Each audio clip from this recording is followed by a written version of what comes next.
పార్వతీ పరమేశ్వరులకు, గురువులకు, పెద్దలకు నమస్కరిస్తూ భగవద్గీతలోని 3వ అధ్యాయం నుండి కర్మయోగమున 18వ శ్లోకాన్ని గురించి విశ్లేషణ ఇచ్చుకుందాం. అవి ఏమని చెప్తున్నాయంటే, నైవ తస్య కృతేనార్థో నా కృతేనేహ కచ్చన నసాస్య సర్వభూతేషు కచ్చిదర్థవ్య ప్రాశయః అని తెలియచేస్తున్నాయి. అంటే ఈ జగత్తునందు కర్మలు చేయటం వలనను చేయకుండా ఉండటం వలనను అతనికి ఎట్టి ప్రయోజనం ఉండదు. అతనికి సర్వ ప్రాణులతోనూ స్వార్థపరమైనటువంటి సంబంధం ఏ విధముగానూ ఏమాత్రముగానూ ఉండదు అని తెలియచేస్తుంది. ఎవరికి అంటే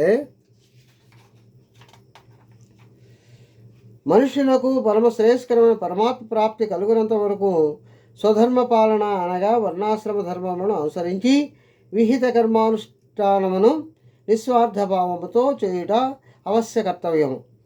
పరమాత్మ ప్రాప్తి నందిన సిద్ధి పురుషునకు ఏ విధమైన కర్తవ్యములు లేకున్నను అతని మనస్సు ఇంద్రియముల ద్వారా లోకహితము కొరకు ప్రారబ్ధానుసారముగా కర్మలు చేయుచునే ఉండను. ఇంతవరకు భగవంతుడి ఈ విషయములనే సహేతుకముగా వివరించను కనుక కర్తవ్య కర్మలను ఆచరించమని అర్జునకు ఆజ్ఞాపించుచున్నాడు. స్వస్తి. సర్వే జనా సుఖినో భవంతు. ఓం శాంతి శాంతి శాంతి.